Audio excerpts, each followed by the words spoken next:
श्रूयतां श्रूयतां नित्यं गीयतां गीयतां मुदा चिन्त्यतां चिन्त्यतां भक्त्याश्चैतन्यश्चरितामृतम् ॐ वन्दे श्रीकृष्णचैतन्यं कृष्णभावामृतं हि यः आस्वाद्वास्वादयन् भक्तान् प्रेम दीक्षामशिक्षयत्।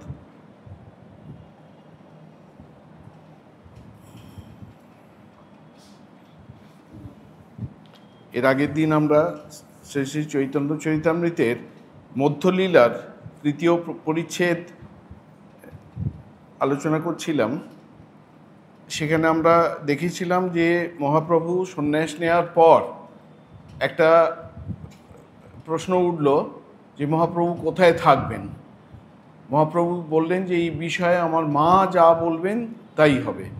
মহাপ্রভুও তখন শান্তিপুরে অদ্বৈত আচার্যের বাড়িতে আছেন, আর মাও তখন নবদ্বীপ থেকে শান্তিপুরে এসে রয়েছেন, অদ্বৈত আচার্যের বাড়িতে রয়েছেন।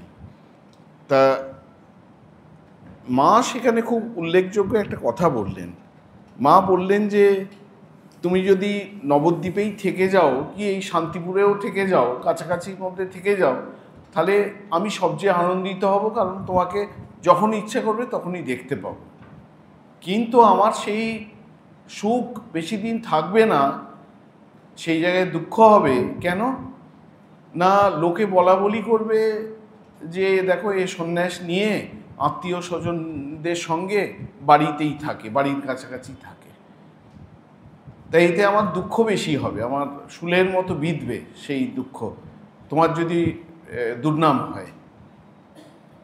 এর থেকে সবচেয়ে ভালো হয় তুমি যদি শ্রীক্ষেত্রে গিয়ে থাকো, কারণ শ্রীক্ষেত্র এবং নবদ্বীপ যেন এ বাড়ি আর ও বাড়ির মতো। দেখুন এখনকার দিনেও আমরা পুরী আর এখানে বাংলা এ বাড়ি ও বাড়ি ভাবতে পারি না। এখন কত যাওয়ার উপকরণ সব রয়েছে, যানবাহন হয়ে গেছে। তার মা বলছেন এ যেন নীলাচলে নবদ্বীপে যেন দুই ঘর, লোক গতাগতি বার্তা পাবো নিরন্তর। নীলাচল আর নবদ্বীপ যেন দুই ঘর, পাশাপাশি দুই ঘর, লোক যাতায়াত তো করছেই হরদম, আর তাদের মুখে তুমিও আমার সংবাদ পাবে আর আমিও তোমার সংবাদ পাবো। আর তারপর মাঝে মাঝে তুমি গঙ্গা স্নান করতে নিশ্চয়ই আসবে। গঙ্গা স্নান করতে মানে জননী জন্মভূমিকে সন্দর্শন করতে তুমি নিশ্চয়ই আসবে, তখন তোমার সঙ্গে আমার সাক্ষাৎ হবে। বলে বলছেন আপনার দুঃখ সুখ তাহা নাহি গণি, তার যেই সুখ সেই নিজ সুখ মানি। বলছেন যে শচীদেবী বলছেন যে আমার নিজের সুখ দুঃখ নিয়ে আমি চিন্তিত নই, গৌরের কিসে নিমাইয়ের কিসে সুখ হয় সেটিই আমার কথা। যদি তাকে লোকের বিড়ম্বনামূলক কথা শুনতে হয় দিন রাত, তাতে তো তার দুঃখ হবে, আমাকেও সেই সব কথা শুনতে, অপবাদ শুনতে হবে, তাতে দুঃখ বাড়বে বই কমবে না।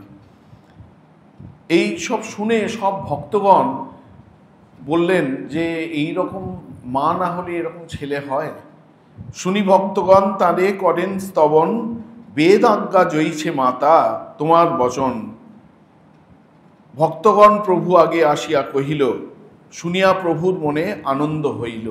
ভক্তরা এসে এইসব কথা বলছিল শচীদেবীকে।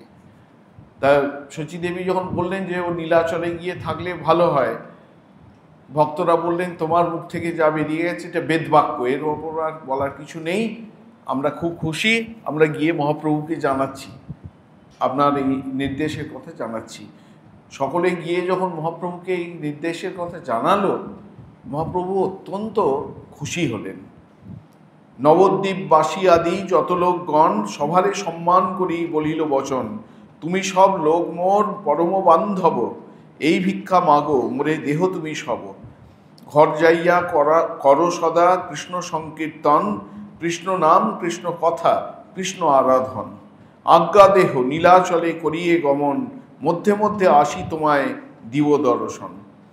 মহাপ্রভু তখন নবদ্বীপবাসী যারা নবদ্বীপ থেকে যারা শান্তিপুরে এসেছিল তাদের সব বলতে শুরু করলেন, খুব সম্মান দেখালেন, আদর করে বলতে লাগলেন যে তোমরা আমার পরম বান্ধব, এই আমার একমাত্র তোমাদের কাছে ভিক্ষা যে আর তোমাদের কিছু চাই না, তোমাদের কাছে এই একমাত্র আমার ভিক্ষা যে তোমরা নিজের নিজের বাড়িতে চলে যাও, সৎ গৃহস্থের জীবনযাপন করো এবং অবিরত কৃষ্ণ সংকীর্তনে মেতে যাও।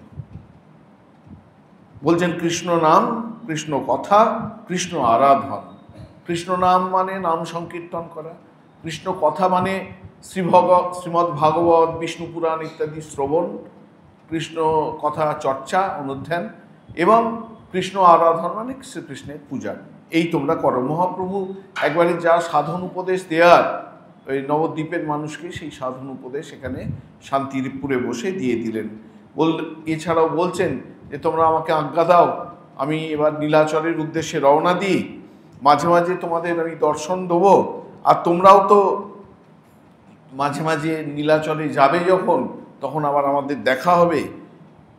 এইভাবে তিনি সকলকে বিদায়, এত বলি সভাকারে ঈষৎ হাসিয়া, বিদায় করিল প্রভু সম্মান করিয়া। সভা বিদায় দিয়া প্রভু চলিতে কইল মন, হরিদাস কান্দি কহে করুণ বচন। নবদ্বীপ থেকে যারা এসেছিলেন সবাইকে মিষ্টি কথায় নবদ্বীপে পাঠিয়ে দিলেন। এবার মহাপ্রভু বলছেন আর এখানে বসে তো কোনো লাভ নেই, এবার নীলাচলের উদ্দেশ্যে তাহলে রওনা হয়ে যাই। তখন হরিদাস ঠাকুর, যাকে আমরা জবন হরিদাস বলে চিনি, তিনি এতদিন নবদ্বীপে এসেছিলেন, তিনি কাঁদতে শুরু করলেন। তিনি কি বলছেন? নীলাচলে চলিলে তুমি মোর কোন গতি, নীলাচলে যাইতে মোর নাহিকো শকতি। মুই অধম তোমার না পাবো দর্শন, কেমনে ধরিমু এই পাপিষ্ঠ জীবন। হরিদাস ঠাকুর বলছেন যে তুমি তো নীলাচলে চললে ঠিক আছে, আমি কি করে জীবন ধারণ করব? তোমাকে না দেখলে আমার এই জীবন ধরে রাখাই খুব কষ্টকর হবে, আর আমার তো আমি তো নীলাচলে যেতে পারবো না। নীলাচলে যেতে পারবো না মানে হরিদাস ঠাকুর মনে করছেন আমি যেহেতু জবন মুসলমান, আমাকে নীলাচলে ঢুকতে দেবে কেন? মন্দিরে প্রবেশ তো আমাকে করতেই দেবে না, আদৌ নীলাচলে থাকতে দেবে কি না এটা নিয়েই প্রশ্ন আছে। তা সুতরাং তোমার কাছাকাছি যে থাকবো তার তো আমার উপায় নেই, তাহলে আমার কি হবে? প্রভু কহে করো তুমি দৈন্য সংবরণ, তোমার দৈন্যেতে মোর ব্যাকুল হয় মন। তোমা লাগি জগন্নাথে করিব নিবেদন, তোমা লইয়া যাব আমি শ্রী পুরুষোত্তম। মহাপ্রভু হরিদাস ঠাকুরকে বললেন যে তুমি এত বিচলিত হচ্ছ কেন? তুমি একটু ধৈর্য ধরো, সব ব্যবস্থা আমি করব, তোমার জন্য আমি জগন্নাথের কাছে প্রার্থনা জানাবো, আমি তোমাকে নিয়ে স্বয়ং তোমাকে নিয়ে আমি জগন্নাথ ধামে যাব, কেউ কিছু করতে, তোমাকে যে আমি পুরুষোত্তম ধামে নিয়ে গিয়ে রাখবো। তবে তো আচার্য কহে বিনতি করিয়া, দিন দুই চারি রহ কৃপাত করিয়া। আচার্য বচন প্রভু না করে লঙ্ঘন, রহিলা অদ্বৈত গৃহে না কইল গমন। অদ্বৈত আচার্য এমন সময় এসে বললেন মহাপ্রভু এক্ষুনি কি তোমার নীলাচলে রওনা না হলেই নয়? দু চার দিন আর থেকে গেলে তোমার কি এমন? সেই নীলাচলে তো যাবে, কেউ আমরা বাধা দেবো না, দিতে পারবো না, যাবেই। তুমি সন্ন্যাসী, যদি তোমার তো তাড়াহুড়োর কোনো ব্যাপার নেই, পিছুটান কিছু নেই, দু চার দিন আরও যদি এখানে থাকো তাতে তোমার কি অসুবিধা হবে? মহাপ্রভু অদ্বৈত আচার্যের কথা ফেলতে পারেন না, তিনি আরও দু চার দিন থেকে গেলেন। আনন্দিত হইলা আচার্য শচীভক্তগণ, শচীভক্ত সব প্রতিদিন করে আচার্য মহামহোৎসব। দিনে কৃষ্ণ কথা রস ভক্তগণ সঙ্গে, রাত্রি মহামহোৎসব সংকীর্তন রঙ্গে। বলছেন যে এই সব শুনে শচীদেবীও খুব আনন্দিত হলেন, আরও কয়েকদিন ছেলেকে দেখতে পাবেন, নিমাইকে দেখতে পাবেন, নিমাইকে নিজে হাতে রেঁধে খাওয়াতে পারবেন, সেবা করতে পারবেন। এবং যে কদিন মহাপ্রভু নবদ্বীপে ছিলেন বাকি দিনগুলো খুব মহানন্দে সকলের, যে কজন ভক্ত ছিল মহানন্দে কাটতে লাগলো। আমাদের একটা মনে হয় যে নবদ্বীপ থেকে যে ভক্তরা এসেছিলেন মহাপ্রভু তাদের নবদ্বীপে পাঠিয়ে দিয়েছেন, এইটি মহাপ্রভুর একটা খুব সুদূর প্রসারী চিন্তাভাবনার ফসল। যে একজন ভক্ত অদ্বৈত আচার্য গৃহস্থ, সম্পন্ন গৃহস্থ, কোনো সন্দেহ নেই, যে তবুও নবদ্বীপ থেকে এরকম কয়েকশো লোক এসে তার বাড়িতে এরকম রয়েছে, সকলেই আনন্দিত। কিন্তু তবুও এতে আমাদের মনে হয় হয়তো মহাপ্রভু সেটা চাইছিলেন না, ওই জন্য নবদ্বীপের ভক্তদের পাঠিয়ে দিলেন। তো যে কজন ভক্ত ছিল তাদের নিয়ে মহামহোৎসব প্রত্যেক দিন হতে লাগলো। দিনে কৃষ্ণ কথায় কেটে যেত, নানা প্রসঙ্গ কৃষ্ণ কথা সম্পর্কিত, ভাগবত প্রসঙ্গ। আর রাত্রির বেলায় শুরু হতো, সন্ধেবেলা থেকে মহা সংকীর্তন চলতো, নাম সংকীর্তন, অনেক রাত পর্যন্ত সেই নাম সংকীর্তন চলতে থাকতো। আনন্দিত হইলা আচার্য শচীভক্ত সব, প্রতিদিন করে আচার্য মহামহোৎসব। দিনে কৃষ্ণ কথা রস ভক্তগণ সঙ্গে, রাত্রে মহামহোৎসব সংকীর্তন রঙ্গে। আনন্দিত হইয়া শচী করেন রন্ধন, সুখে ভোজন করে প্রভু লইয়া ভক্তগণ। আচার্যের শ্রদ্ধা ভক্তি গৃহ সম্পদ ধনে, সকল সফল হইল প্রভু আরাধনে। কৃষ্ণদাস কবিরাজ বলছেন যে প্রত্যেক দিন শচীমাতা রান্না করে নিমাইকে খাওয়াতেন, ভক্তদের খাওয়াতেন, এবং এইভাবে আচার্যের যে এত ধন সম্পদ সমৃদ্ধি, সে সব যেন মহাপ্রভুর সেবা করে সার্থক হয়ে উঠল। শচীর আনন্দ বাড়ে দেখি পুত্র মুখ, ভোজন করাইয়া পূর্ণ কইল নিজ সুখ। এই মতো অদ্বৈত গৃহে ভক্তগণ মেলে, বঞ্চিল কতক দিন নানা কুতূহলে। আর দিন প্রভু কহে সব ভক্তগণে, নিজ নিজ গৃহে সভে করহে গমনে। এরম করে কয়েকদিন কেটে যাওয়ার পর মহাপ্রভু এবার বাকি যে ভক্তরা ছিলেন তাদের বললেন, এখানে তো অনেক দিন হয়ে গেল, এবার যাও দিয়ে নিজের বাড়িতে সব ফিরে যাও, ঘরে গিয়া করো সবে কৃষ্ণ সংকীর্তন, পুনরপি আমার সঙ্গে হইবে মিলন। কভুবা করিবে তোমরা নীলাদ্রি গমন, কভুবা আসিব আমি করিতে গঙ্গা স্নান। নিত্যানন্দ গোসাই পণ্ডিত জগদানন্দ, দামোদর পণ্ডিত আর দত্ত মুকুন্দ, এই চারিজনে আচার্য দিল প্রভু সনে। জননী প্রবোধ করি বন্দিল চরণে। সেই যে কজন ভক্ত ছিলেন তাদের বললেন, এবার তোমরা নিজ নিজ ঘরে যাও, আমিও এবার বিদায় নিই, আমি নীলাচলের উদ্দেশ্যে রওনা হই, গিয়ে কৃষ্ণ কথা কৃষ্ণ সংকীর্তনে কাল কাটাও।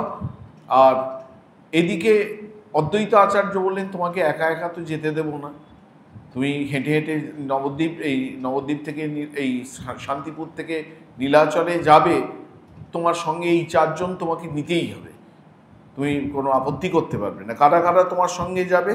না, নিত্যানন্দ গোস্বামী যাবেন, অদ্বৈত এই নিত্যানন্দ মহাপ্রভু যাবেন, জগদানন্দ পণ্ডিত যাবেন, দামোদর পণ্ডিত যাবেন, আর মুকুন্দ দত্ত, এই চারজন তোমার সঙ্গে সঙ্গে যাবেন।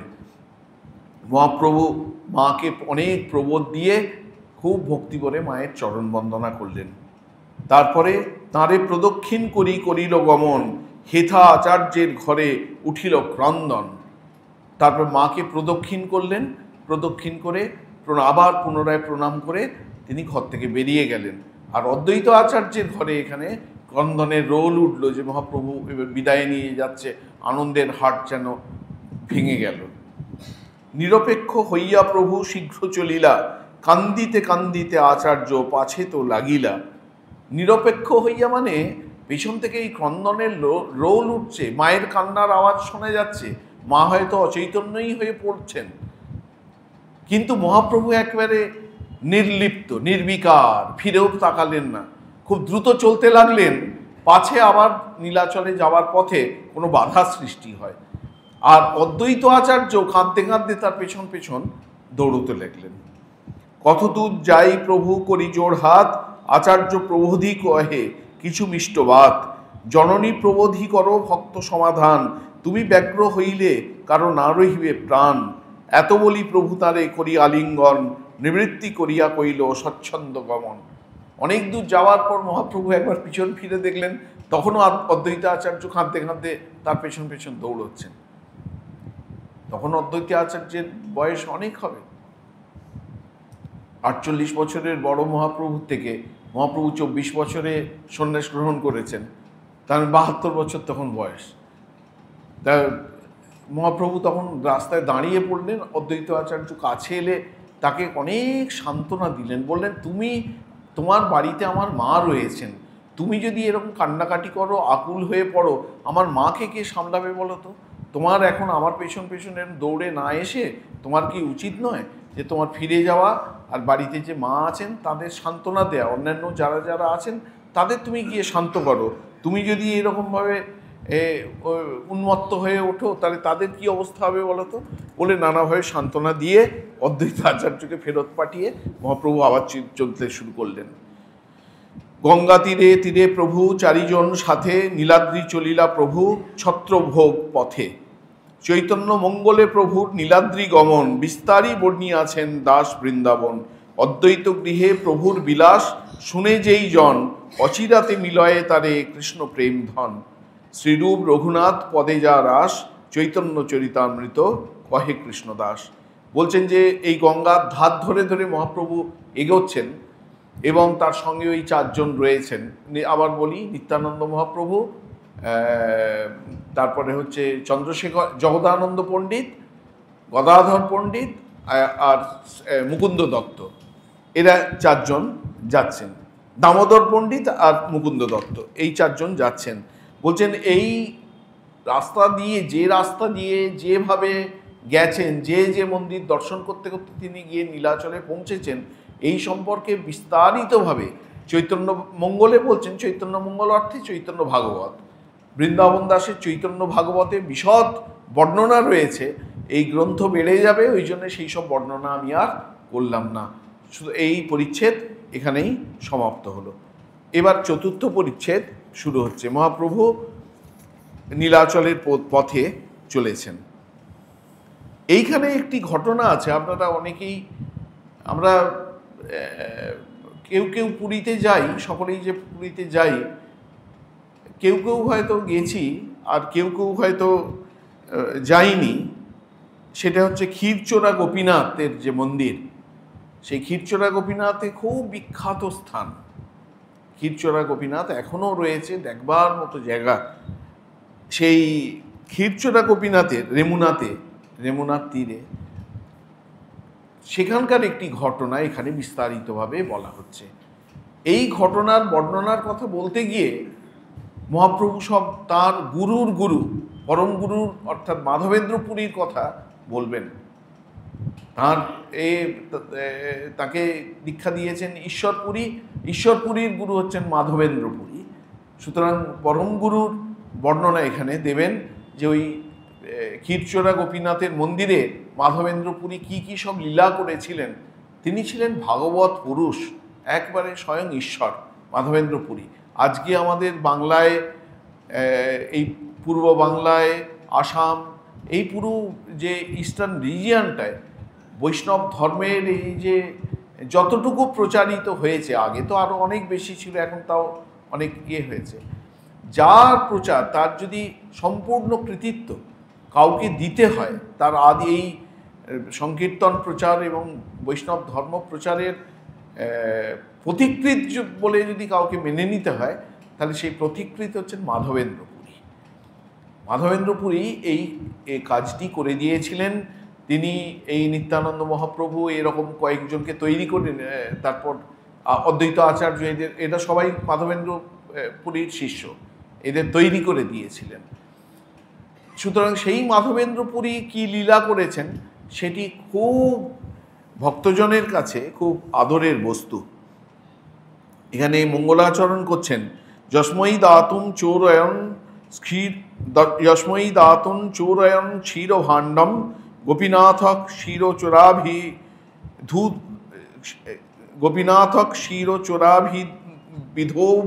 বিধো অভূত শ্রীগোপাল প্রাদুরাসিদ বসস্সন ইয়ৎ প্রেমনা তৎ মাধবেন্দ্রং নতোস্মি।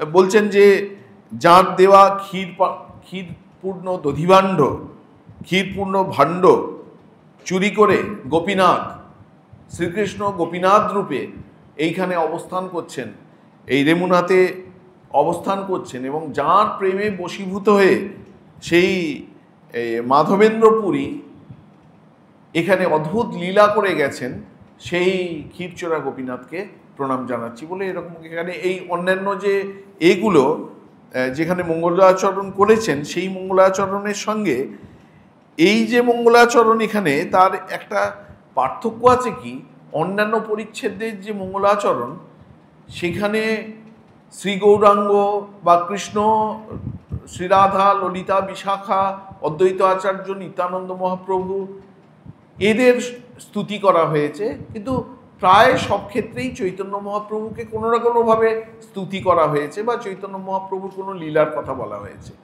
কিন্তু এই অধ্যায়ে তিনি যে মঙ্গলাচরণ করছেন, এখানে তিনি ক্ষীরচোরা গোপীনাথের কথা উল্লেখ করেছেন এবং মাধবেন্দ্রপুরীর কথা উল্লেখ করেছেন এবং বলছেন আমি সেই মাধবেন্দ্রপুরীর পুরী গোস্বামীজিকে প্রণাম করি, নমস্কার করি। এটি খুব অদ্ভুত। কেন কৃষ্ণদাস কবিরাজ এ করছেন?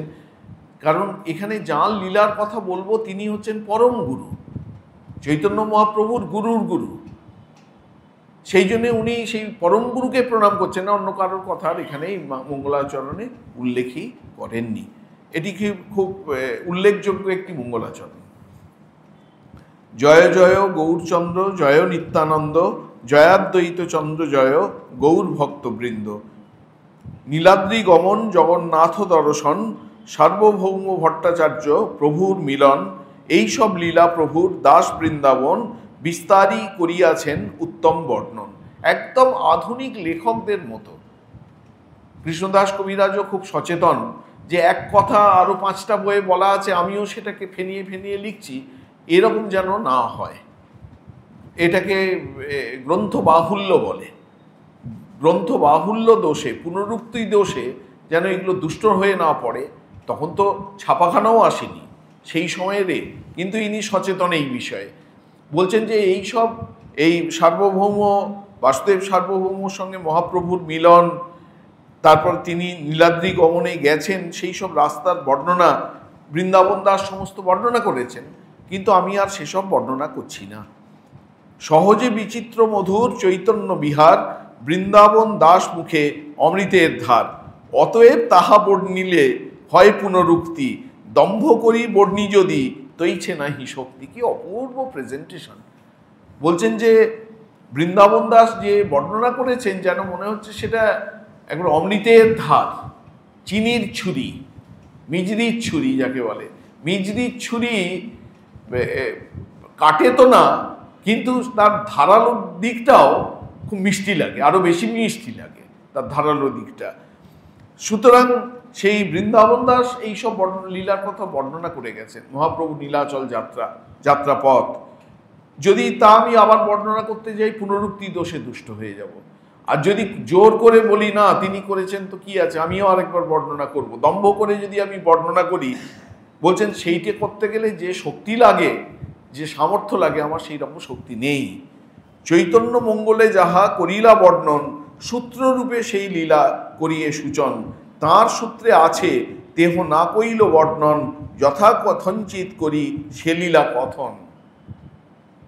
একটা প্রশ্ন উঠতে পারে যে আপনি তো বলে দিয়েছেন যে এই মহাপ্রভুর যাত্রাপথ, নীলাচল পর্যন্ত যাত্রাপথের কোনো কথা আপনি বলবেন না, কারণ ওইগুলো সব বৃন্দাবন দাস লিখে দিয়ে গেছেন। তাহলে আপনি ক্ষীরচোরা গোপীনাথের মন্দিরে মহাপ্রভু যে সংকীর্তন করেছিলেন, যে লীলা করেছিলেন, সেসব কথা বলতে গেলেন কেন? তার যেন যুক্তিই নেই, তার জাস্টিফিকেশন এখানে দিচ্ছেন। বলছেন যে বৃন্দাবন দাস এই ক্ষীরচোরা গোপীনাথের কথাটা বিস্তারিতভাবে লেখেননি, যা সূত্র আকারে উল্লেখ করে ছেড়ে দিয়ে চলে গেছেন। তার সেই সূত্র ধরে আমি এখানে ব্যাখ্যা মাত্র করছি। অতএব তাঁর পায়ে করি নমস্কার, তাঁর পায়ে অপরাধ নহুক আমার। বলছেন যে বৃন্দাবন দাস যে সূত্র দিয়ে গেছেন সেই সূত্র ধরেই আমি ব্যাখ্যা করে যাচ্ছি। সুতরাং বৃন্দাবন দাস যেন কৃপা করে আমার কোনো অপরাধ আর না নেন, তার পায়ে আমি বারবার আমার এই অপরাধের জন্যে ক্ষমা চেয়ে নিচ্ছি। যে কি মানে আমরা এইসব ভাবতেই পারবো না। এই কাজটাকে সৌজন্যের পরাকাষ্ঠা বলা যায়। সৌজন্যের পরাকাষ্ঠা যে তিনি বর্ণনা করেছেন, আমি আবার সেইটি বর্ণনা করব, শতবার যেন ক্ষমা চেয়ে নিচ্ছেন তিনি। এই মতো মহাপ্রভু চলিলা নীলাচলে, চারি ভক্ত সঙ্গে কৃষ্ণ কীর্তন কুতূহলে। ভিক্ষা লাগি একদিন এক গ্রামে গিয়া, আপনে বহুত অন্ন আনিল মাগিয়া। পথে বড় বড় দানি বিঘ্ন নাহি করে, তা সভারে কৃপা করি আইলা রেমুনারে। বলছেন যে চারদিকে মহাপ্রভু যখন এই চারজনকে নিয়ে নীলাচলের পথে হেঁটে চলেছিলেন, সব কৌতূহলী জনতা তাদের তাদের কৌতূহলের শেষ নেই। তারা একদম এরা কারা, কোথায় যাচ্ছে, কোথা থেকে এলেন, এত সুন্দর দেখতে, এই রকম নানা কৌতূহল তাদের থাকতো। একদিন তিনি ভিক্ষা করতে গেলেন এক গ্রামে। ওই বাকি যে চারজন, তাদেরও যে অন্ন একাই ভিক্ষা করে নিয়ে চলে, চারজনের অন্ন ভিক্ষা করে নিয়ে চলে এলেন। বলছেন পথে অনেক বড় বড় সব, এইখানে বলা হচ্ছে পথে বড় বড় দানি।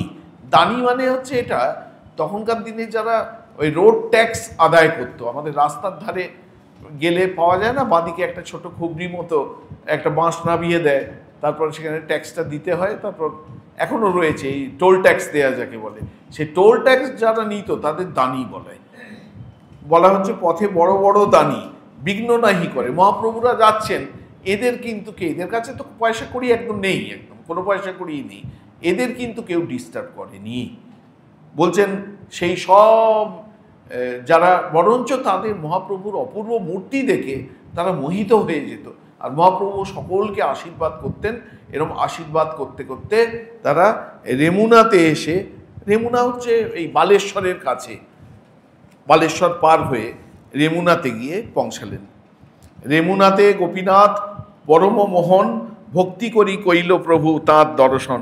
সেই ক্ষীরচোরা গোপীনাথ রেমুনাতে রয়েছেন, তাকে তার মন্দিরে গেলেন, সেই মন্দির অপূর্ব তার মূর্তি, তাকে প্রণাম জানালেন। তাঁর পাদ পদ্ম নিকট প্রণাম করিতে তাঁর পুষ্প চূড়া পড়িল প্রভুর মাথাতে। চূড়া পাইয়া প্রভু মনে আনন্দিত হইয়া বহু নৃত্য গীত কইলা ভক্তবান লইয়া। যখন সেই গোপীনাথের চরণে মাথা দিয়ে প্রণাম করছেন, গোপীনাথের মাথায় ফুলের মুকুট পরানো ছিল, সেই মুকুটটা খুলে মহাপ্রভুর মাথার উপর পড়ে গেল। এইটি খুব শুভ লক্ষণ, একটা অত্যন্ত শুভ লক্ষণ। তা সেই তার পুষ্প মুকুটের স্পর্শ পেয়ে মহাপ্রভু আনন্দে নৃত্য করতে, সংকীর্তন করতে শুরু করলেন ওখানে ভক্তগণদের নিয়ে। প্রভুত্ব ভাব দেখি প্রেম রূপ গুণ বিস্মিত হইলা গোপীনাথের দাসগণ। নানা মতে প্রীতে কইল প্রভুর সেবন, সেই রাত্রি তাহা প্রভু করিলা বঞ্চন। বলছেন এই মহাপ্রভুর যারা সেবক ছিলেন, পূজারী ছিলেন, মহাপ্রভুর এই সংকীর্তন, মহাপ্রভুর এই রূপ দেখে তারা মোহিত হয়ে গেলেন। তারা মহাপ্রভুকে খুব সমাদর করলেন। সেই রাত্রির এরা এই মন্দির প্রাঙ্গণেই থেকে গেলেন। মহাপ্রসাদ ক্ষীর লোভে রহিলা প্রভু তথা, পূর্বে ঈশ্বরপুরী তাঁরে কহিয়াছেন কথা। এই ক্ষীরচোরা গোপীনাথের সম্পর্কে তার গুরু ঈশ্বরপুরী ইতিমধ্যেই মহাপ্রভুকে বলে রেখেছিলেন, তুমি যদি কখনো ক্ষীরচোরা গোপীনাথে যাও রেমুনাতে, তাহলে গোপীনাথকে দর্শন করবে। তার যে ক্ষীর তাকে ভোগ দেওয়া হয়, সেই ক্ষীরের স্বাদ তুমি সারা বিশ্ব ব্রহ্মাণ্ডে কোথাও ওরকম স্বাদ পাবে না। তা মহাপ্রভুর মনে সেই একটুখানি ইচ্ছা ছিল যে গুরুর মুখে যে ক্ষীরের বর্ণনা তিনি শুনেছেন, নিজেও একটু আস্বাদন করবেন। ক্ষীরচোরা গোপীনাথ প্রসিদ্ধ তাঁর নাম, ভক্তগণে কহে প্রভু সেই তো আখ্যান। এবার কেন কি করে ক্ষীরচোরা নাম হলো? ক্ষীর গোপীনাথ তো নাম, কিন্তু ক্ষীরচোরা গোপীনাথ কেন হলো? সেই প্রসঙ্গে মহাপ্রভু রাত্রির বেলা ওই চারজন যে ছিলেন ওর সঙ্গে সঙ্গে আসছেন, তাদের তিনি সেই কাহিনী বলতে শুরু করলেন। বলছেন এই কাহিনী একটা খুব আশ্চর্য কাহিনী, জানো এই গোপীনাথের নাম কি করে ক্ষীরচোরা হলো? আমার গুরুর গুরু, আমার পরম গুরুর স্মৃতির সঙ্গে, লীলার সঙ্গে এই ঘটনাটা সংযুক্ত, সেখান থেকে এই গোপীনাথের নাম হয়েছে ক্ষীরচোরা বলে সেই ঘটনার কথা, যেমনটি উনি ঈশ্বরপুরীর মুখে শুনেছিলেন, সেই ঘটনা বর্ণনা করছেন। পূর্বে শ্রী মাধবপুরী আইলা বৃন্দাবন, ভ্রমিতে ভ্রমিতে গেলা গিরি গোবর্ধন, প্রেমে মত্ত নাহি তার দিবারাত্রি জ্ঞান, ক্ষণে উঠে ক্ষণে পড়ে নাহি স্থানাস্থান। অনেক আগের কথা বলছেন। মাধবেন্দ্রপুরী উনি দক্ষিণ ভারতের মানুষ ছিলেন, তারপর ওই সন্ন্যাস গ্রহণ করে বৈষ্ণব মন্ত্রে দীক্ষিত হয়ে এই রাগাত্মিকা ভক্তির তত্ত্ব জেনে সেই মতো সাধন করে তিনি সারা ভারত পরিব্রাজকের মতো পরিভ্রমণ করছিলেন। পরিভ্রমণ করতে করতে তিনি বৃন্দাবনে এসে পৌঁছালেন। বৃন্দাবনে এসে, তখন বৃন্দাবন মানে তো একদম মানে ঘন অরণ্যানীতে পূর্ণ, ধরেই নেওয়া যায়। কারণ মহাপ্রভুর যে পার্ষদ রূপ সনাতন, লোকনাথ গোস্বামী, এরা যে বৃন্দাবন আবিষ্কার করেছেন, সেই আবিষ্কার তো তখনও হয়নি, তার অনেক আগের কথা। এটা মাধবেন্দ্র পুরীর সময়কার কথা। বলছেন যে সেই মাধবেন্দ্র পুরী যখন বৃন্দাবনে এলেন, উনি গিরি গোবর্ধন প্রদক্ষিণ করতে শুরু করলেন। এই যে গিরি গোবর্ধনকে ভগবান শ্রীকৃষ্ণ ধরেছিলেন, ওই যখন ইন্দ্র বর্ষণ করছেন প্রবল বেগে, তখন ধারণ করেছিলেন, গোবর্ধন ধারণ।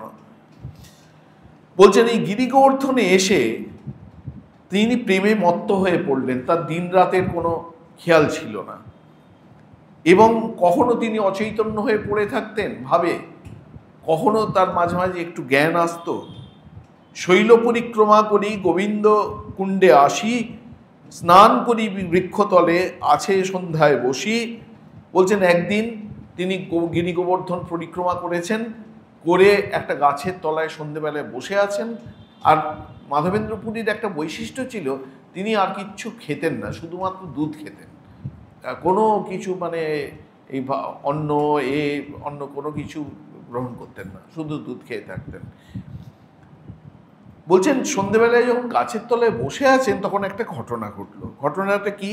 গোপাল বালক এক দুগ্ধভাণ্ড হাত লইয়া আসি আগে ধরি কিছু বলিলা হাসিয়া, পুরী এই দুগ্ধ লইয়া করো তুমি পান, মাগি কেনে নাহি খাও কিবা করো ধ্যান। সেই একটা দেখছেন একটা ছোট্ট ছেলে হাতে এক ঘটি দুধ, খাঁটি দুধ একদম, এনে বলছেন পুরী মানে মাধবেন্দ্র পুরী, তুমি এই দুধটা খাও। আচ্ছা তুমি না খেয়ে থাকো, কিন্তু কারোর কাছে তুমি খাবার ভিক্ষে করো না। ভিক্ষে করো না কেন? তুমি কার সারাদিন বসে বসে কি চিন্তা করো, কার ধ্যান করো? বালকের সৌন্দর্যে পুরীর হইল সন্তোষ, তাহার মধুর বাক্যে গেল ভোগ শোষ। বলছেন এই বালকের এত অপূর্ব দর্শন বালক, সেই বালকটিকে দেখে মাধবেন্দ্র পুরী সব ভুল হয়ে গেল। তার সমস্ত ক্ষুধা তৃষ্ণা, এই ভোগ মানে হচ্ছে তার ক্ষুধা, আর তোষ মানে হচ্ছে তৃষ্ণা, তার ক্ষুধা তৃষ্ণা যেন কোথায় চলে গেল। পুরী কহে কে তুমি, কাহা তোমার বাস, কেমনে জানিলে আমি করি উপবাস।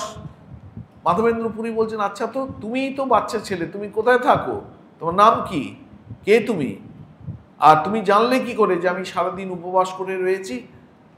বালক কহে গোপ আমি এই গ্রামে বসি, আমার গ্রামেতে কেহ না রহে উপবাসী, কেহ মাগি খায় অন্ন, কেহ দুগ্ধাহার, অযাচক জনে আমি দিয়ে তো আহার।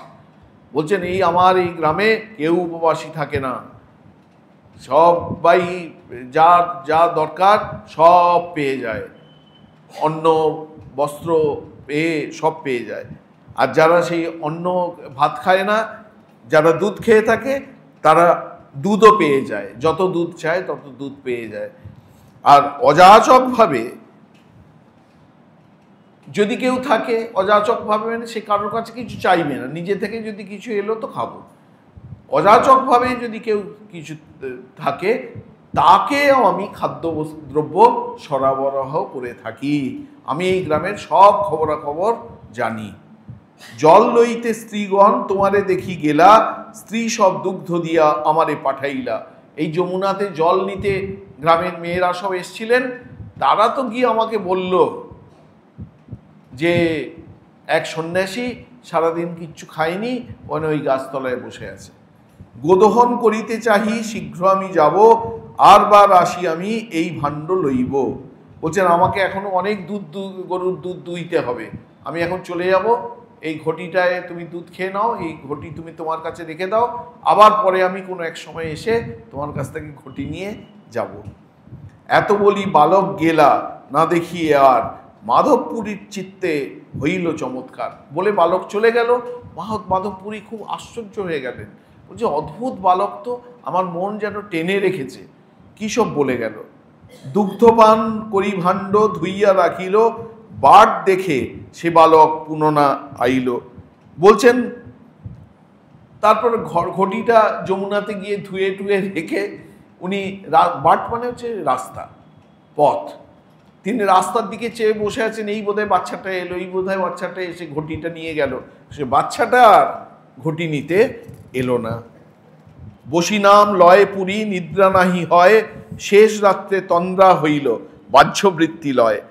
তারপর ছেলেটা যখন এলো না, গভীর ঘন অন্ধকার, মাধবপুরী বসে বসে কৃষ্ণ নাম জপ করছেন, ভোর রাতের দিকে একটু তন্দ্রার মতো এসেছে, তিনি এক স্বপ্ন দেখলেন। স্বপ্নটা কি? স্বপ্ন দেখে সেই বালক সম্মুখে আসিয়া এক কুঞ্জে লইয়া গেলা, হাতেতে ধরিয়া কুঞ্জ দেখাইয়া কহে, আমি এই কুঞ্জে রই, শীত বৃষ্টি দাবাগ্নিতে দুঃখ বড় পাই, গ্রামের লোক আনি আমা কাঢ় কুঞ্জ হইতে, পর্বত উপরে রাখো, পর্বত উপরে লইয়া রাখো ভালো মতে, এক মঠ করি তাহা করহ স্থাপন, বহু শীতল জলে আমা করাহ স্নপন। স্বপ্ন দেখছেন, সেই বাচ্চা ছেলেটা স্বপ্নে ফিরে এসছে, এসে বলছেন যে দেখো তোমাকে আমি এক জায়গায় নিয়ে যাব, বলে আমার হাতটা ধরে টানতে টানতে ওই স্বপ্নেই একটা কুঞ্জ, সেই কুঞ্জ মানে লতা দিয়ে তৈরি ছোট ঘরের মতো আর কি, এই কুঞ্জ বলে। বলছেন সেই কুঞ্জে নিয়ে গেল, পাহাড়ের ওপর নিয়ে গিয়ে সেই কুঞ্জটা দেখিয়ে বলছে আমি তো এখানে থাকি, এখানে শীত গ্রীষ্ম, সূর্যের আলো, বৃষ্টি, শীত, এতে বড্ড কষ্ট পাই আমি, তুমি এখানে এইখান থেকে তুলে আমাকে এখানে একটা ভালো করে মন্দির স্থাপন করে দাও, মন্দির স্থাপন করে তার মধ্যে আমাকে ঘর করে দাও, আমি সেই ঘরে থাকবো, তাহলে আমি খুব প্রসন্ন হব। বহুদিন তোমার পথ করি নিরীক্ষণ, কবে আসি মাধব আমা করিবে সেবন। আমি অনেক দিন থেকে তোমার পথ চেয়ে বসে আছি যে মাধবেন্দ্রপুরী কবে আসবে, কবে আমাকে এখান থেকে উদ্ধার করবে এই জঙ্গল থেকে, মাটির মধ্যে থেকে, আর কবে আমার জন্যে একটা ঘর বানিয়ে দেবে। তোমার প্রেম বশে করি সেবা অঙ্গীকার, দর্শন দিয়া নিস্তারিব সকল সংসার। বলছেন তোমার এই যে প্রেমিক মূর্তি, তোমার এই প্রেম, সেই প্রেমের বশে আমি বাঁধা পড়ে গেছি, এবং আমার এই সংকল্প যে তুমি যদি আমাকে একটা মন্দিরের মধ্যে স্থাপন করো, তাহলে আমি সকলকে দর্শন দিয়ে জগতের মানুষকে ত্রাণ করব।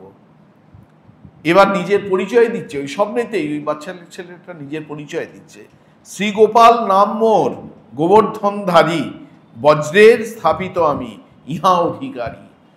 বলছেন আমার নাম হচ্ছে শ্রীগোপাল, আমাকে কে এখানে তৈরি করে প্রতিষ্ঠা করেছিল জানো? এককালে, অনেক কাল আগে বজ্রদেব এখানে প্রতিষ্ঠা করেছিল। বজ্রদেব মানে শ্রীকৃষ্ণের নাতির ছেলে।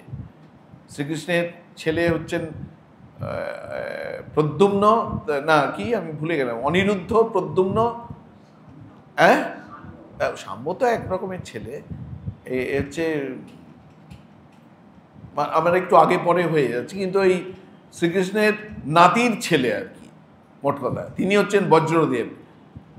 তা করেছিলেন কি, যুধিষ্ঠির করেছিলেন কি, ওই যখন শ্রীকৃষ্ণ এতে প্রভাস তীর্থে শরীরত্যাগ, নরতনু পরিত্যাগ করলেন, তারপরে তিনি ফিরে এসে ওই রাজ্য ভাগবাটোয়ারা করে দিয়েছিলেন। তার মধ্যে এই মথুরা মণ্ডল, এই অঞ্চলটি পড়েছিল শ্রীকৃষ্ণের নাতির ছেলের ভাগে। বজ্রদেব তখন এখানে রাজত্ব করতেন, এখানকার রাজা হয়েছিলেন। এই ইতিহাসেও এটা পাওয়া যায়, ইতিহাসেতেও এটা পাওয়া যায়, পুরাণে পাওয়া যায় যে বজ্র এক সময় মথুরা মণ্ডল শাসন করতেন। যখন তিনি মথুরা মণ্ডল শাসন করতেন, তখন তিনি বহু শ্রীকৃষ্ণের মূর্তি তৈরি করিয়েছিলেন। সে বিখ্যাত গল্প আছে যে তিনটে একই পাথর থেকে তিনটে মূর্তি তৈরি করলেন।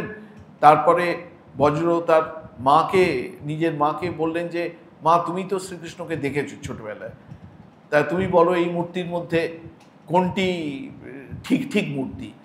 তা একটি মূর্তি দেখে তিনি বললেন, মা বললেন যে এই মূর্তির পাটা একেবারে সেই তাঁর মতো হয়েছে। আরেকটি মূর্তি দেখে বললেন যে এই মূর্তির বক্ষদেশ সেই তাঁর মতো হয়েছে। আরেকটি মূর্তি দেখে বললেন, খুব সম্ভবত পা দেখে যেটা বললেন সেটি রাধারমণ মূর্তি, বক্ষদেশ দেখে বললেন যে এটি শ্রীকৃষ্ণের মতো, সেটি হচ্ছে গোপীনাথ মূর্তি। আর যখন আরেকটি মূর্তি দেখেই তিনি তখন ঘোমটা দিলেন এ করে, বলছেন একবারে মুখটা ঠিক সেই তার মতো হয়েছে। এই হচ্ছে গোবিন্দ মূর্তি। সেই গোবিন্দ এখন এই 3 মূর্তি এখন জয়পুরে রয়েছে, জয়পুরে চলে গেছে, জয়পুরে সেবিত। জয়পুরের গোবিন্দজি খুব বিখ্যাত, মানে জয়পুরে কেউ যাবেন কিন্তু এই গোবিন্দজিকে না দর্শন করে আসবেন এ হতেই পারে না। এই যে গোপাল মূর্তিও তিনি একটি করেছিলেন, ওইগুলো তো বংশীধারী কৃষ্ণের মূর্তি।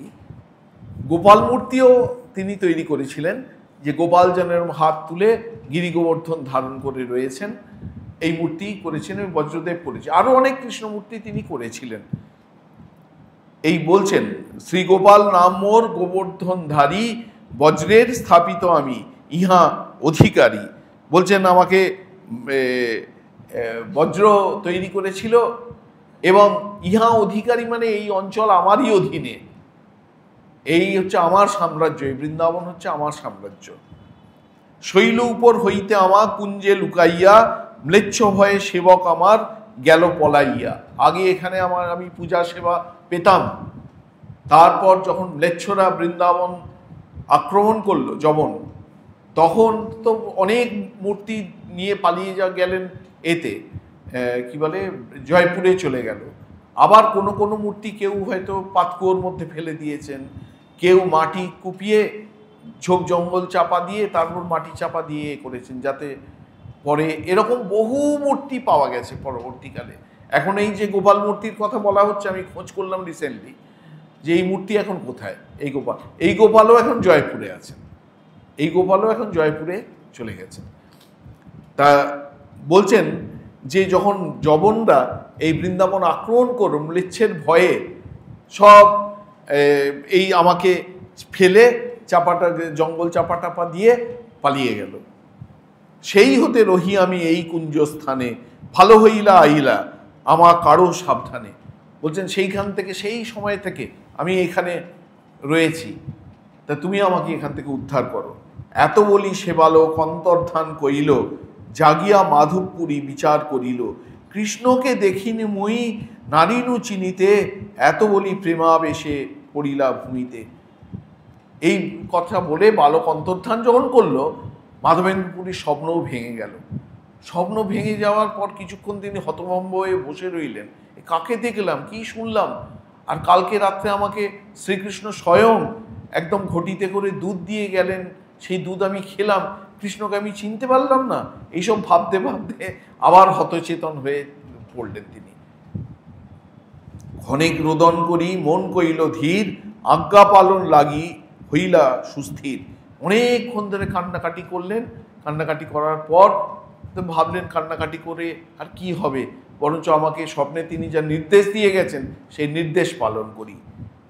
প্রাতঃ স্নান করি পুরী, গ্রাম মধ্যে গেলা, সব লোক একত্র করি কহিতে লাগিলা। গ্রামের ঈশ্বর তোমার গোবর্ধনধারী, কুঞ্জে আছেন চলো তারে বাহির যে করি। তিনি ভোর সকালবেলা স্নান করলেন, স্নান করে গ্রামে গেলেন, গ্রামে গিয়ে চিৎকার করে বললেন, ওই শোনো, এই তোমরা যার অধীনে বাস করো তিনি হচ্ছেন গোপাল দেব স্বয়ং, গোবর্ধনধারী গোপাল স্বয়ং, তিনি এখনো এখানে রয়েছেন, কিন্তু তাকে খুঁজে বের করতে হবে। তিনি আমাকে স্বপ্ন দিয়েছেন, চলো তোমরা কোদাল শাবল টাবল বেলচা নিয়ে চলো, তাকে খুঁজে আমরা বের করব এই গিরি গোবর্ধন থেকে। অদ্ভুত কাহিনী এটি। অত্যন্ত নিবিড় কুঞ্জ নারী প্রবেশিতে, কুঠার কোদালি লহ দুয়ার করিতে, শুনিলোক তাঁর সঙ্গে চলিলা হরিষে, কুঞ্জ কাটি দ্বার করি করিলা প্রবেশে। বলছেন অত্যন্ত নিবিড় সে ঘন কুঞ্জ, সে পারা যায়। তখন এই বললেন যে তোমরা কোদাল চালাও, শাবল চালাও, সেই সব চালিয়ে পথ করতে করতে তারা এগোতে গিরি গোবর্ধনের ওপরে পথ করতে করতে এগোলেন। তারপর ঠাকুর দেখিল মাটি তৃণে আচ্ছাদিত, দেখি সব লোক হইল আনন্দে বিস্মিত। সেখানে গিয়ে দেখা গেল সেই প্রস্তর বিগ্রহ, অর্চা বিগ্রহ, গোপাল মূর্তি, ঘাস দিয়ে, শুকনো ঘাস দিয়ে ঢাকা সেই গোপাল মূর্তি পাওয়া গেল। অপূর্ব দর্শন সেই বিগ্রহ, এখনো জয়পুরে আছে, সেই বিগ্রহের ছবি পাওয়া যায়। তা সকলে গ্রামের মানুষ সেই বিগ্রহ দেখে খুব আনন্দিত হয়ে হর্ষধ্বনি করে উঠলেন। আবরণ দূর করি করিলা বিদিতে, মহাভারী ঠাকুর কেহ নারে চালাইতে। বলছেন কিন্তু সেই গোপাল বিগ্রহ, গোপাল মূর্তি এত ভারী যে কেউ প্রায় তুলতে পারে না। মহা বলিষ্ঠ লোক একত্র হইয়া পর্বত উপরে গেলা, ঠাকুর লইয়া পাথরের সিংহাসনে ঠাকুর বসাইল, বড় এক পাথর পৃষ্ঠে অবলম্বন দিল। সিংহাসন নেই তো, আর অত ভারী বিগ্রহ, সব মহা বলবান কতগুলো লোক, তারা গিয়ে একদম এই করে চাগিয়ে সেই বিগ্রহ তুলে এনে একটা ফ্ল্যাট পাথর ছিল সেটাকেই আপাতত সিংহাসন করে তার উপর বসানো হলো, আর পিছনের দিকে মাটি কেটে আর একটা পাথর একটু গুঁজে দেওয়া হলো, সেটা হচ্ছে পেছনের এটা হবে আর কি, যাতে সাপোর্ট আর কি, অবলম্বন দিল। গ্রামের ব্রাহ্মণ সব নবঘট লইয়া নবশত ঘট জল কইল উপনীত, গোবিন্দ কুণ্ডের জল আনিল ছানিয়া। গ্রামের সব ব্রাহ্মণরা চলে এসছেন, গোপাল আবিষ্কৃত হয়েছেন, গোপালের অভিষেক হবে ও গোপালের শৃঙ্গার হবে। অপূর্ব বর্ণনা আছে এখানে। বলছেন শত ঘটে সব গ্রামের মানুষরা কলসি নিয়ে ওই গোবিন্দ কুণ্ডের জল তুলে তুলে আনতে লাগলেন। তারপর বর্ণনা চলছে, নানা বাদ্য ভেরি বাজে, স্ত্রীগণে গায়ে গীত, কেহ গায়ে কেহ নাচে, নবশত ঘট জল কইল উপনীত।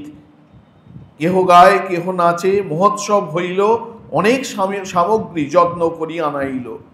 বলছেন যে কেউ নাচছে, কেউ গাইছে, ঘড়া ঘড়া গোবিন্দ কুণ্ডের জল গোপালের মাথায় ঢালা হচ্ছে, এরম করে গোপালের অভিষেক হচ্ছে। গায়ে অনেক দিনের মাটি ধুলো ঘাসের কুঁচো সব লেগে আছে, সব ধুয়ে চলে যাচ্ছে। এবার সব গোয়ালাদের গ্রাম তো, গোপগ্রাম, সব গোয়ালারা আসতে শুরু করেছে কাঁধে ভাড়া নিয়ে। দধি দুগ্ধ ঘৃত আইল যত গ্রাম হইতে, ভোগ সামগ্রী আইল সন্দেশাতি কতে, তুলসিয়াদি পুষ্প বস্ত্র আইল অনেক, আপনে মাধবপুরী করে হো অভিষেক। বলছেন গ্রাম থেকে দুধ, দই, ঘি, ছানা, সন্দেশ সব কাঁধে করে আসতে শুরু করেছেন গোয়ালারা। ফুল এলো, চন্দন এলো, তুলসী পাতা এলো। মাধবেন্দ্রপুরী নিজে বসে পুজোর আসনে বসে গেলেন। অঙ্গমলা দূর করি করাইল স্নপন, বহু তৈল দিয়া কইল শ্রীঅঙ্গ চিক্ষণ। বলছেন গায়ে খুব ময়লা পড়েছিল, ধুলো পড়েছিল, সব ওই জল দিয়ে ঢেলে ঢেলে আগে সেই ময়লা পরিষ্কার করা হলো। তারপর তাতে সুগন্ধি তেল ঢেলে দেয়া হলো, একদম ঘষে ঘষে সেই তেল মাখানো হলো, চকচক করতে লাগে, চিক্কণ, সেই শ্রীঅঙ্গ চকচকে হয়ে উঠল। পঞ্চগব্য পঞ্চামৃতে স্নান করাইয়া মহাস্নান করাইল শতঘট দিয়া। মন্দির নেই, কিছু নেই, ওই গাছের তলায় হচ্ছে আর কি, ওই পাথর দুটো বসিয়ে দেওয়া হয়েছে, সেখানে এই কাণ্ড চলছে। বলছেন যে তারপর পঞ্চগব্যে স্নান হলো, পঞ্চামৃতে স্নান হলো, 100 ঘট জল ঢালা হলো, পুনঃ তৈল দিয়া কইল শ্রীঅঙ্গ চিক্কণ, শঙ্খ গন্ধ দকে কইল স্নান ও স্বপন। আবার গন্ধ তেল দেয়া হলো ওই 100 ঘট জল ঢালার পর। তারপরে চন্দন মাখিয়ে, গন্ধচন্দন মাখিয়ে আবার শঙ্খেতে জল দিয়ে সেই শঙ্খ জল তার উপর ঢালা হতে লাগলো। শ্রীঅঙ্গ মার্জন করি বস্ত্র পরাইল, চন্দন তুলসী পুষ্পমালা অঙ্গে দিল। তারপর ভালো করে মুছিয়ে গলায় মালা দেয়া হলো, চন্দন দেয়া হলো, তুলসী পত্র দেয়া হলো, ধূপ দীপ করি নানা ভোগ লাগাইল, দধি দুগ্ধ সন্দেশ আদি যত কিছু আইল। তারপর ধূপ দ্বীপ দিয়ে এবার ভোগ, যার সন্দেশ দুধ দই এসছিল সব নিবেদন করা হলো। সুবাসিত জল নব্য পাত্রে সমর্পিল, আচমন দিয়া পুনঃ তাম্বুল অর্পিল। তারপর ওই নৈবেদ্য নিবেদন করার পর সুবাসিত জল নতুন পাত্রে দেয়া হলো, তা পান দেয়া হলো। আরতি করিয়া কইল বহুত স্তবন, দণ্ডবত করি কইলা আত্মসমর্পণ। আরতি করা হলো, আরতি করে একবারে সাষ্টাঙ্গ প্রণাম করে আত্মসমর্পণ করলেন মাধবেন্দ্রপুরী। এরপর দুপুরের, এটা তো সকালের পূজা হলো, অন্নভোগ তো এখনো হয়নি, অন্নভোগের বর্ণনা শুরু হচ্ছে। গ্রামের যতেক তণ্ডুল দালি গধুম চূর্ণ, সকল আনিয়া দিল, পর্বত হইল পূর্ণ। পাহাড়ের মাথায় হচ্ছে এটা, গোবর্ধন পাহাড়ের মাথায়। গ্রামের যত মানুষের বাড়িতে যত চাল ছিল সব গোপাল এসেছে, গোপাল এসেছে বলে সব বস্তায় করে তুলে তুলে আনছে, ডাল আনছে, যত আটা ছিল, গোধূম চূর্ণ মানে হচ্ছে আটা, যত আটা ছিল সব থরে থরে ওই পাহাড়ের মাথায় নিয়ে যাচ্ছে। কুম্ভকারের ঘরে ছিল যত মৃৎ ভাজন, সব আইল প্রাতে হইতে চড়িল রন্ধন। বলছেন কুম্ভকারের বাড়িতে, কুমোরের বাড়িতে যত মাটির পাত্র ছিল সব সে পাঠিয়ে দিল, আর পরের দিন সকাল থেকে রান্না শুরু হলো। প্রাতে মানে পরের দিনের প্রাতেও হতে পারে, বা ওই দিন সকালেও হতে পারে, এটা কোনো বোঝা যাচ্ছে না। 10 বিপ্র অন্ন রান্ধি করে এক স্তূপ, জন 4-5 রান্ধে ব্যঞ্জনাদি সুপ। 10 জন ব্রাহ্মণ মিলে ভাত রান্না করছে। কত ভাত!